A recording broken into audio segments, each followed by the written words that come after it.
News Talk 550 KFYI Election 2012. Presented by Medifast Weight Control Centers. Thanks to the Medifast Weight Control Centers of Phoenix, I lost over 30 pounds over 3 years ago. It's not just weight loss, it's a lifestyle change, and it's not a miracle, it's Medifast.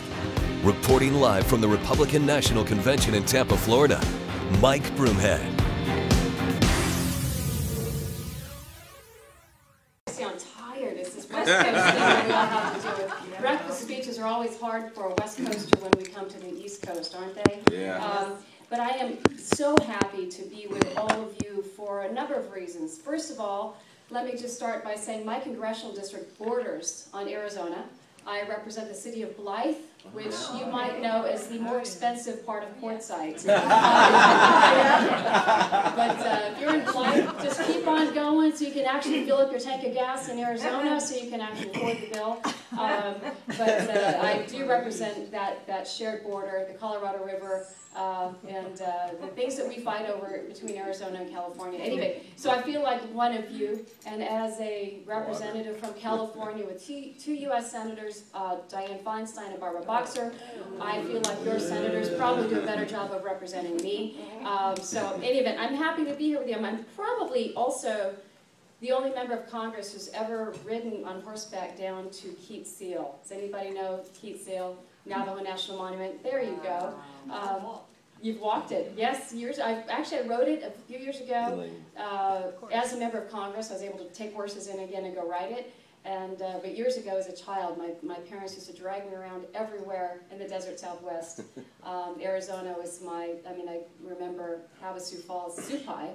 I think I was 3 years old when we were at Supai. So yeah, I can keep going with my Arizona stories like you would not believe. So I was at Arkansas earlier. I did not have these stories I could share with them with Arkansas, but happy to be here with you guys because I feel like I said we're kindred spirits. My congressional district starts at Blythe. It goes on to, anybody know the outlet malls on I-10 or the famous dinosaurs? Dinosaurs. Okay, that's my congressional district. So if you see dinosaurs, think of Mary, I suppose. But it is an exciting time to be here with all of you. And as a member of Congress, I'm always appreciative of the opportunity to speak to a bunch of folks and like this and to share with you our enthusiasm for the Romney Ryan ticket. But before I go there, I just want to say why I appreciate that you are here to listen to a member of Congress and to say that, my husband now is a member of Congress also. He's running for Senate here in the state of Florida. But Connie and I were at the beach a little while ago, and this man kept just talking about himself. He was from Brooklyn. And but that's funny already. That's awesome. He was from Brooklyn, and he started talking about his life, and he's just talking with this Brooklyn accent. And he really wanted us to know that he was a very important person with a really wonderful life.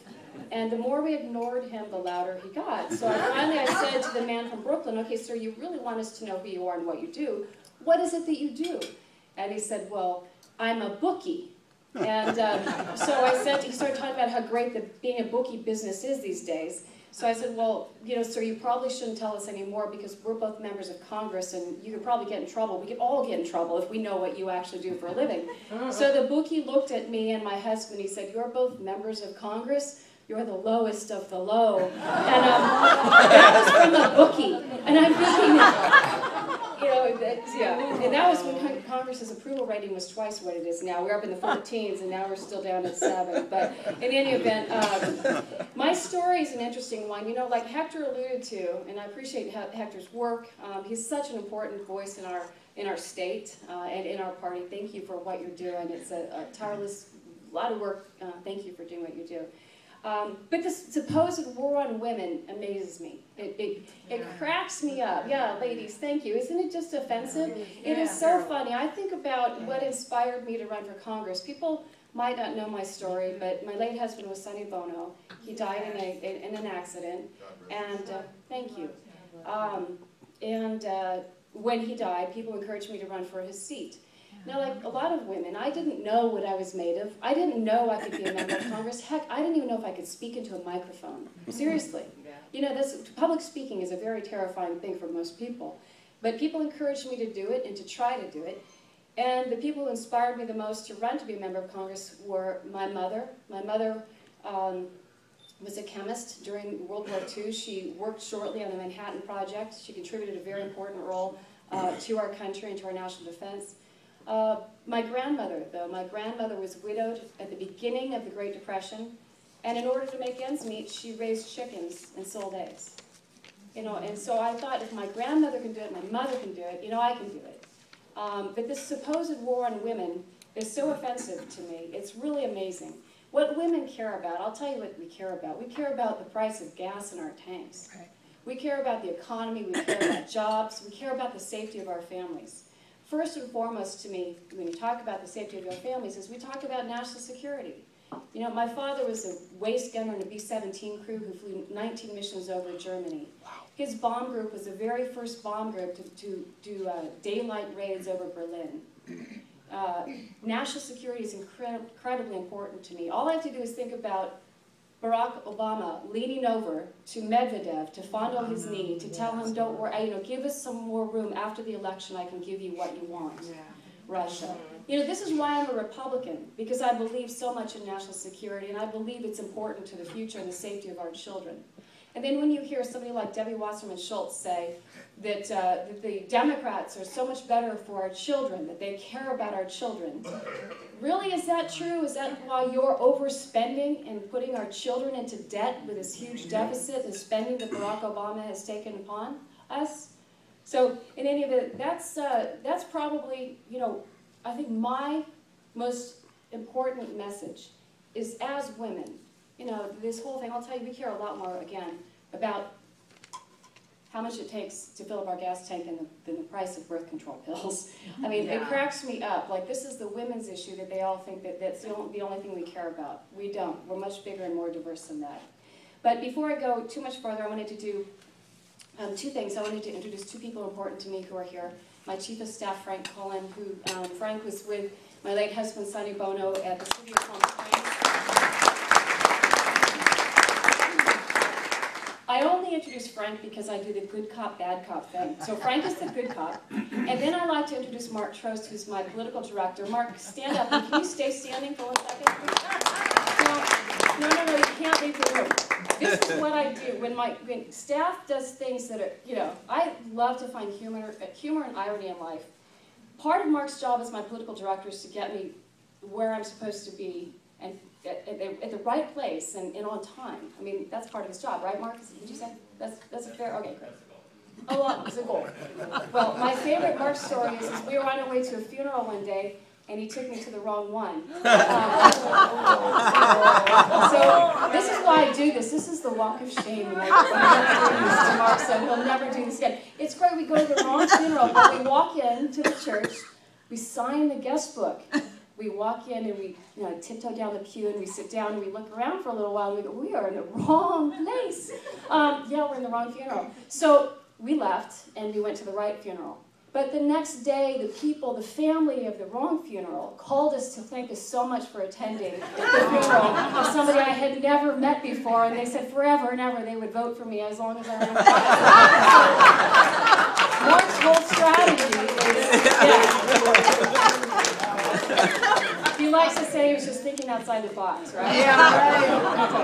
All right, Mark.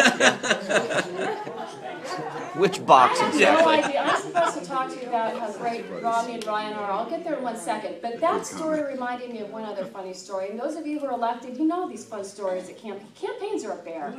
You are throwing together an organization of people who have never met before. You become fast and furious friends. Maybe that's a poor choice of words, but you become very good friends. You raise a lot of money. You spend a lot of money. And it's just controlled chaos. Wouldn't you say? Anybody who's run for office? That's a good example. Well, my finance director had another great idea the other day. We're doing a Halloween party, Halloween-themed party, and she's trying to tell everybody how great this themed party would be. And she wanted everybody to know that clothing was optional. She meant costumes are optional. But she told the crowd that clothing was optional. Nobody corrected her. So I was a little bit worried about the people who RSVP'd very early. In any event, that's what campaigns are like. But I can tell you, the Romney campaign, this is the most clever segue I've ever done in my political career. The Romney campaign, though, is one of the most organized, wonderful campaigns I've ever been around and associated with. And I can say, What I like so much about the Romney campaign is how I believe he will be as President of the United States. Mitt Romney understands that the greatest value in the country, in our great country, is people. That people make America, government doesn't make America. And it has been an absolute joy to be a part of this. I believe, first of all, Mitt Romney chose the best running mate he possibly could in Paul Ryan.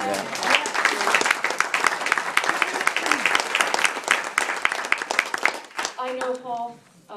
He is one of the hardest working, smartest people I've ever met in my life, and that says a lot.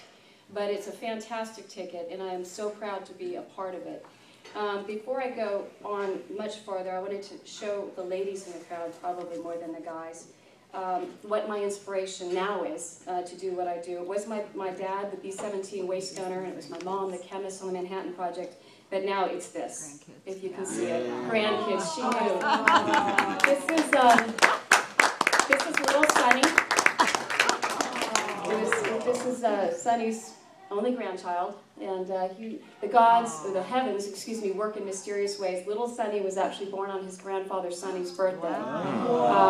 Yeah, so this is little Sonny, and can everybody see it, ladies? Because I know, is that just shameless? But he is just so gorgeous. But this is my inspiration, and when I listen to the Democrats talk about economic stimulus, tax raises, all of the things that they believe in, I think of how my grandson Sonny is actually spending 40 cents of every dollar is put on his back already. And he's not even 1 year old yet. So this is my inspiration. And I believe that the time has never been like it is now. That this is the biggest crossroads that in America that we've seen. You know, you used to have, by the way, I still have sort of a Hollywood liberal part of my family. In some strange way, Cher and I are still connected. And I have to read Cher's tweets, how much she hates Republicans. And so I still have this strange connection. But so sometimes it's hard to argue with liberals.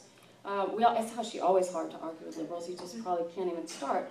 But when you talk about this, when we've talked in the past about the liberal way, the Republican way, you know, you realize that it has never been as clear as it is now what the two differences are. And, you know, I kind of crystallize it in one simple sentence that a young college student said to me the other day. He said, you know, I voted for Obama, and that was great because, you know, he's kind of a cool guy, but I don't want to vote for a cool guy again. I want to vote for the guy who can teach me how to be a millionaire. And they're getting it. It's not about being cool, it's about leading the free world. And that's what Mitt Romney will do. So I'm happy to be a delegate with all of you. I'm happy to share this convention. It is the time to take our country back. You as Arizonans and we as Californians need to make sure, is that how you say Arizonans? Thank you. We need to take our country back. In California, we're a little frustrated because they just write us off as a deep, deep, deep blue. It's purple. Our state kind of looks like a bruise, I guess, if you would. But we don't get all of the action that you guys get. But in any event, this is our time. So, you know, people ask the importance of the convention. Why? Why anymore? I'll tell you why. Because from now until Election Day, America's starting to pay attention. Those of us who care about politics have been paying attention up until now. We've been active. We've been fighting for the best candidate, the guy or lady we believed in. But between now and November is when America's going to pay attention. And it is important that each and every one of us do all we can to turn out the vote. You know, in California, yeah, you know, like I said, we're purple, we're the bruise. But you know what? Everybody needs to get out and vote. We want Mitt to win with a popular vote as well. We want every single American to know that their vote counts. So that is what this convention is about. Lastly, to close, other than again by thanking you very much for allowing me into your breakfast today.